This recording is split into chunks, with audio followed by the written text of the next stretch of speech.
This class will be concerned with the literature review. Now we'll start with the value of the literature review. The sources of the literature review should be written by people of credibility and expertise in the area. So the sources used in a project or dissertation or in an essay, the sources used should be written by people of credibility and expertise in the area. The sources should not be your friend, perhaps. Perhaps your friend is not an expert in the area. So they should rely on research into the main thinkers, the main people who have contributed to the area, published works in journals or in textbooks or whatever. So these are the sources of information that go into the literature review. And the literature review guides the discussion. It's what indicates the course of the discussion. So it guides the discussion in the sense that it sets out what previous thinkers have worked on, what they found, what they suggested. It sets out the whole area that's under discussion, and it guides the present discussion.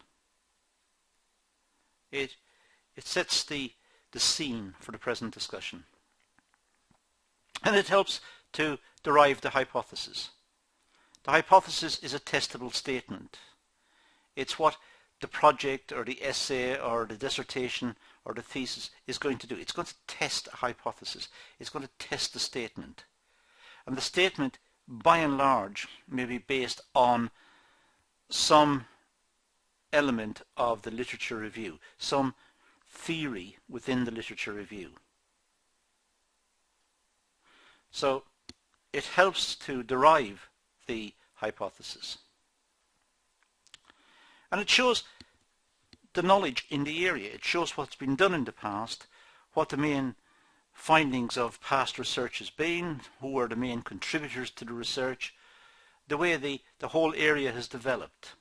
So it takes the reader through the development of the appropriate research that's gone in the past and which will guide the present research.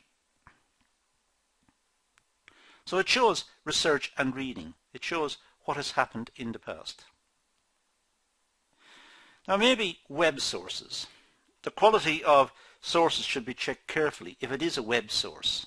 If the literature review contains information from the web, from the internet, the quality of the source should be checked carefully. As we all know, the internet is notorious for false information, perhaps just as much as it is for good information. Try to use the official site, the official website of large organizations. These tend to be reputable and closely policed by the organization so that the information contained on them is accurate. So try to stick to reputable sites. Try to look at the website of a company that's been researched, and generally speaking, if it's a reputable company, they will try to maintain a reputable site. But also look at financial or trade union or social or governmental sites. They also try to maintain their sites in a reputable fashion, so information can be picked up from those sources. And there may be other specific ones, for example, NGOs, non-governmental organizations which have got websites that are reliable, universities, colleges and so on. So there is quite a lot of information around on the internet, and my comments at the outset to be careful about everything. Well, I suppose those comments still stand, but I don't think we need to be too worked up about them. There's a lot of good information still available on the internet, It's just care and attention should be exercised when looking at internet information. The company website, well, generally speaking, it gives useful information about the company, as you would expect. It may include annual reports with financial and strategic data. Of course, it may be biased because it's what the company wants us to see, so it may not be that objective. And the strategic data may be certainly biased because the company knows that its competitors will be looking at the information as well. So again, care is required in interpreting information, even from reputable company websites. But it does give an overview of the company, and it could include illustrations and images and pictures or perhaps videos or whatever of the company's achievements and its aims. Generally speaking, the information is up to date. Companies do try to maintain information that is up to date. Now, look at the company website from a different angle. Well, the main function is to communicate and promote. That's what the website is trying to do. That's the rationale for the website, is to communicate some information to the viewer or to the researcher and to promote the business. It doesn't attempt to be unbiased. The website is probably biased, but it's intentionally biased. The company wants to present the best picture of itself, which may not be the objective truth.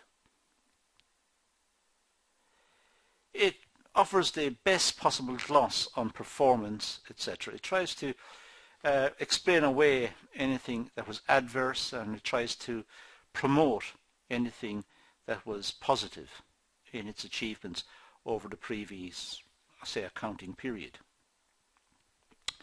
Very seldom self-critical. Company websites don't tend to be self-critical. They don't tend to criticize themselves. They promote themselves. And it only includes what it wants you to know. It doesn't include its secrets or its hidden strategies or its current research into innovation or product development. Or it doesn't want to give too much away. These are its commercial secrets, so it only makes available what it wants people to know. Now, if you look at business magazines as a source of information for the literature review, well, the business magazine should be up to date, so always check the date.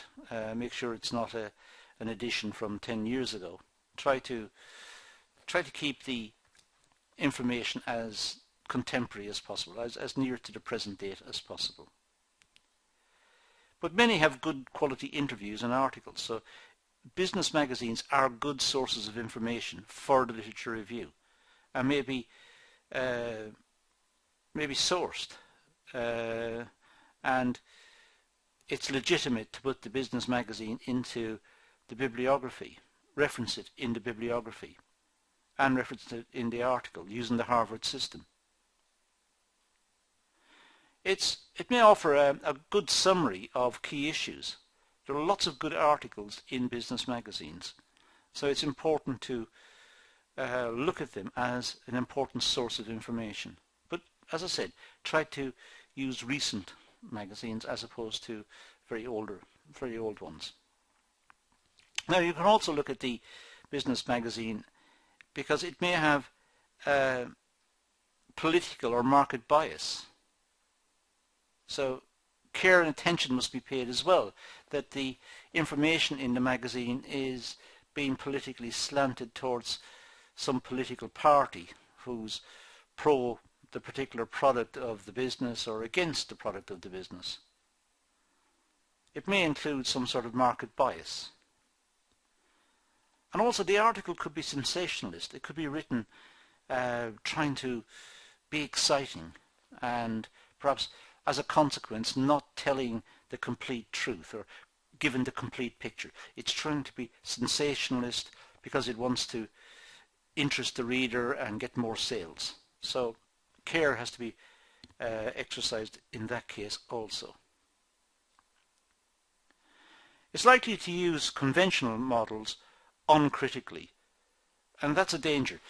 In academic circles, when we use a model to try and explain something, we try to criticize the model. We try to find other models which oppose it. We're always trying to find criticisms and trying to refine our thinking out of criticism. Well, sometimes business articles may go for a particular interpretation and try to explain the phenomenon using that particular observation or particular set of rules for thinking. Whereas they should look at much wider criticisms of the models and of the ideas and try and present a much fuller picture of pros and cons, for and against, as opposed to just simply looking at one side. Generally speaking, business magazines don't offer new theories. They don't get involved in new theories. They go for conventional theory and try to explain the world through the more conventional ways of thinking. Next, business newspaper. Well, there are quite a few good business newspapers around, and again, it's useful and legitimate to use these as a part of research. Look at the articles in the newspaper, the reputable newspapers, and reference them in the bibliography as well. They're a good source of business news. They rely on accurate reporting, because if they don't, the business community will turn against them and they'll lose sales. They often have good in-depth reports, special reports, which are worth looking over and may act as a springboard into further research into that area, may promote ideas in that area. They're usually very reliable sources of information. They certainly don't set out to mislead. At least one hopes they don't set out to mislead. They have good access to facts and figures and interviews with key people. Politicians are always keen to talk to business newspapers, and business leaders are keen to talk to them to put over their views. And if the interview is done correctly, it should be balanced. There should be penetrating questions, difficult questions for the respondents to reply to, so that a balanced picture is brought out at the end. Now, against the business newspaper, well, it dates rapidly. Archives are valuable, past editions are valuable, but information in business newspapers does go out of date very quickly. And as I said earlier, it may have a political bias or some other bias. The owner of the newspaper may wish to influence public opinion in a certain way, which it shouldn't do, but it does happen sometimes. So care has to be taken that there is no political or other bias as well. Generally speaking, newspapers don't go very deeply into theory or models or concepts. To try and keep it close to the surface, to try and make it as clear as possible and as simple as possible to understand, so they don't get involved with very complex ideas. A literature review could also include market research reports. These should be based on extensive primary research. Ideally, market research reports should be based on primary research. And large-scale data collection and collation, normally reliable data should be picked up because of large-scale data collection and collation. So normally the data is reliable. And market research reports give an insight into what is currently happening within markets. So it's particularly useful. if it's possible to get access to this sort of material. Often students can't get access to up-to-date market research reports because they're so expensive and so well protected. They're a very good source of quantitative information for markets, but as I said, difficult to get access to them because they are protected and they are expensive to do. Against the market research report, well, again, they don't tend to examine theories and models and concepts. They tend to pick up data and report the data. They pick up data and say the average is 34% or 91% or whatever, and they don't have any theoretical explanation, generally speaking, for what they're reporting. So market research reports don't get involved in theories. Not all industries, business areas or countries are covered, so it is selective. Many industries don't get involved in this, and they're not widely used in every country either, so the coverage is patchy. Accessing the data may be difficult or expensive, and that is a big drawback. And generally speaking, students and academics don't get access to this information because it is expensive. It has to be financed by particular companies or industries or particular interested parties who spend a lot of money and they don't want it they don't want to give it away. Academic journals as a part of literature review are very well established. This is an important source of information for the literature review. Generally, it offers in-depth review of models and concepts and theories. It tends to focus in on the theories as opposed to the data. But a lot of research in the academic journals will take let's say a theory, and will try and get some data to test the theory, to offer some sort of insight into testing. It offers application of theory to specific industries or firms. It tries to show the relevance of theories to specific situations. And it offers views of other authors. Generally speaking, academic journals try to criticize the article and offer alternative views, not just the one view, but offered criticisms. And that's a strength. Looking for criticism means looking to strengthen the article. And academic journals are very good at that. So an article is published. In the following edition, an academic may offer an alternative and criticize the first one, and so on. And a debate may arise between academics as to which is the best way forward.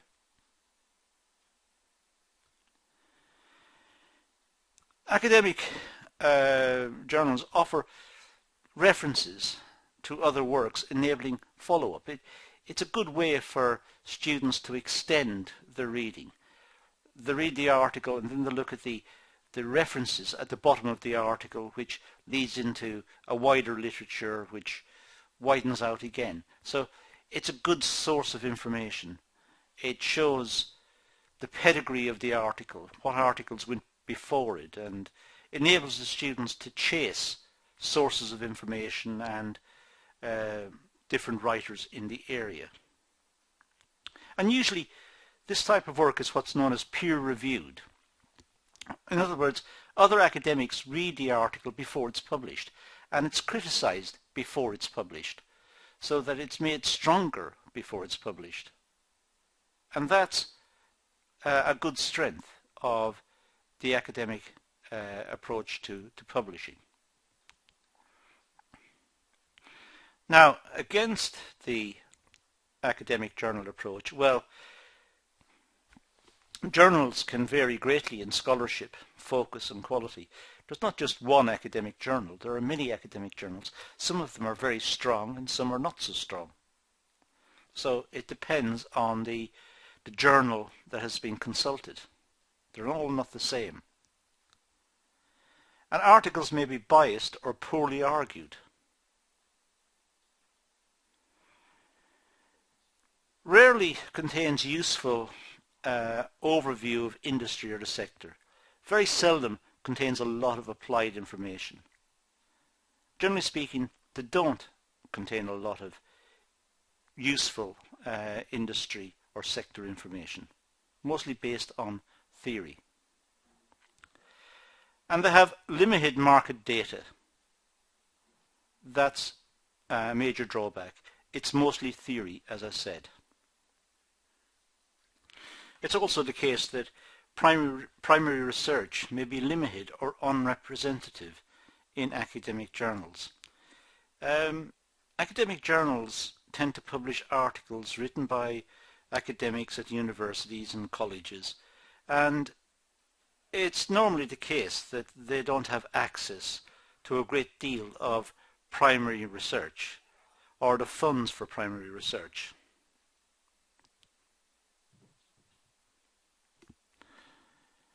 Now let's move to the literature review. This is an essential part of any dissertation. It shows you have read up on what has been researched in the field already. And that's very important. It's very important that the writer shows that he or she has made a commitment to the topic and researched what has been done in the past. Where the literature ends represents the point of departure for your originality. So, at the end of the literature review starts the writer's originality. It's the way the writer constructs the project or the dissertation. That is where it starts, right at the end of the literature review. The literature review provides the framework, and the writer takes that framework, collects some data to test hypotheses based on the literature, and that is the starting point for originality. It offers examples of how topics like yours have been researched in the past and is therefore also useful for your methodology. So, literature review, by looking at how similar work was researched in the past, will indicate what methodologies were used in the past. Surveys, interviews, secondary data, whatever it was. It'll talk about what was used in the past, and that's a good indicator of the type of methodology that should be adopted in the present circumstances.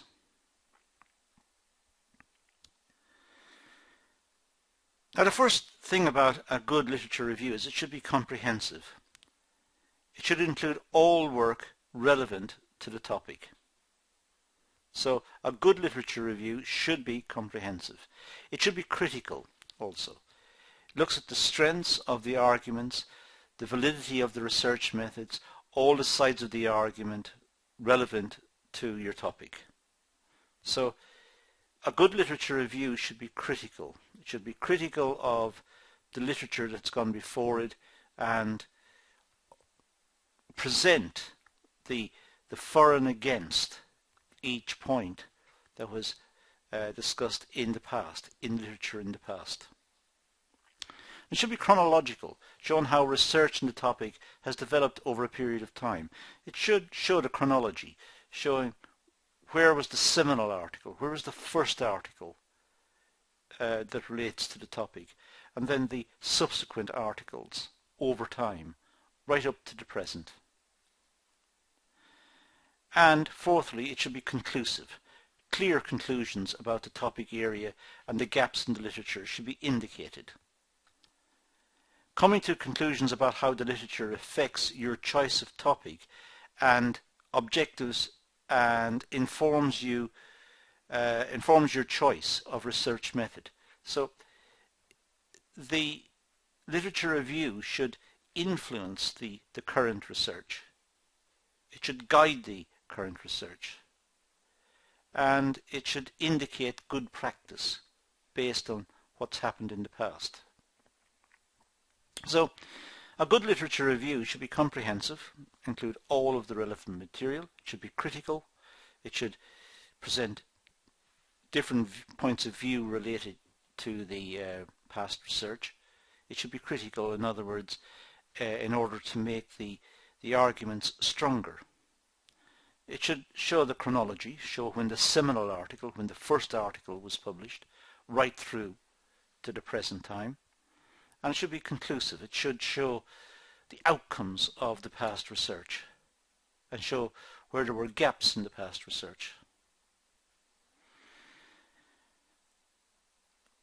How much literature? Well, that's a big question. Generally speaking, literature reviews talk about the seminal article, the first article published, and then looks at the main contributors to the debate over time, up to the present time. So it'll look at different literatures.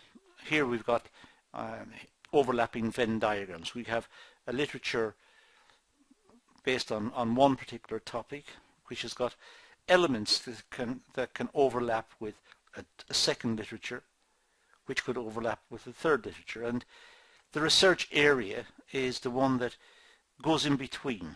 It's the one that where all three Venn diagrams overlap. For example, what are the factors that determine the number of new startup businesses? The literature in this case will be, let's say, entrepreneurship, small business, literature on government, banks, and business financing agencies. So it'll be looking at new startup businesses will involve looking at journals in entrepreneurship, journals in small business, journals in government initiatives, government policy towards small business, looking at what the banks have published in the area, and looking at all of these different areas, a bit like our Venn diagrams here, we get the overlap, which gives us an insight into the factors that determine the number of startup of new businesses. And that's the way it may work. We may have a literature on entrepreneurship, a literature on small business, literature on support for small business. And having looked at all of these areas, we get an insight into what is it that determines the number of new startup businesses.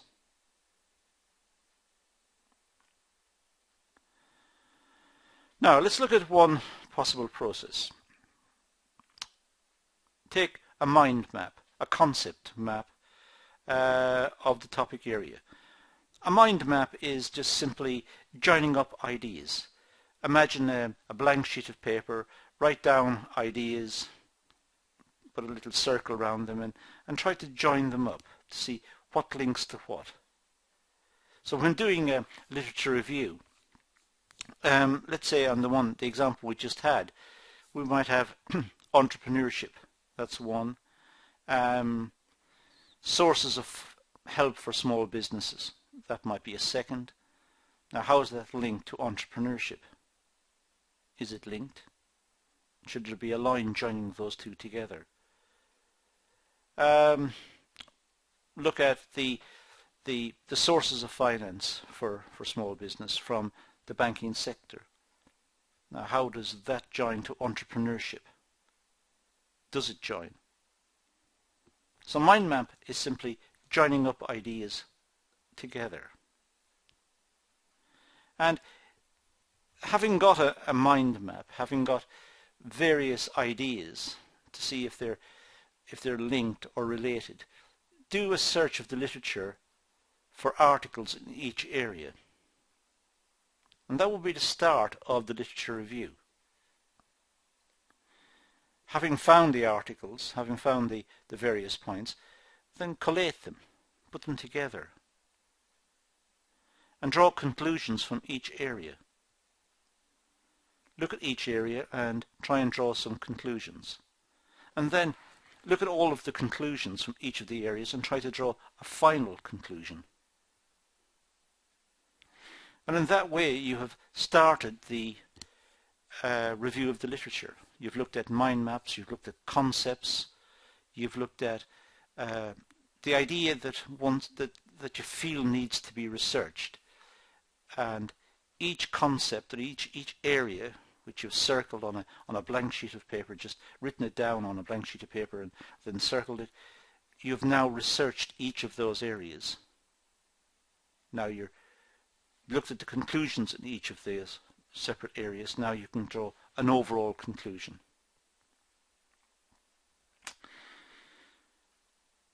The literature review discusses the following. First of all, the authors in the area, who wrote what. It lists who published articles in the area. It groups ideas in the area. It groups the ideas and it groups the methods and the findings. So it gives a particular focus. It looks, let's say you're talking about new business startups. You've got ideas about sources of finance. So it groups all the articles on sources of finance. It groups all the articles on government initiatives to help businesses.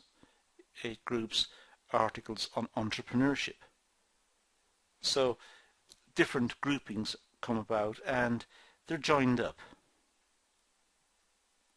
And it draws conclusions from each of the groups, like I said earlier. And the overall conclusions come from those various groups. Now the overall conclusions might identify new areas for work. There may still be gaps, indicating some new area is required. And it also enables the researchers to look at the applicability of those various areas that were identified, looking at the applicability of that into the proposed area of study under question now. So the literature review tries to draw conclusions out of the various subsets: entrepreneurship, sources of finance, government initiative for new business. And it's trying to get a picture of what determines the number of new businesses started up.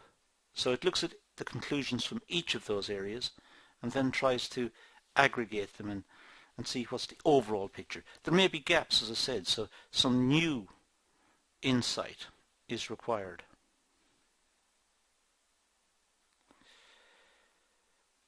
There's always an issue of plagiarism and the appropriate referencing, and these are the subject of separate videos.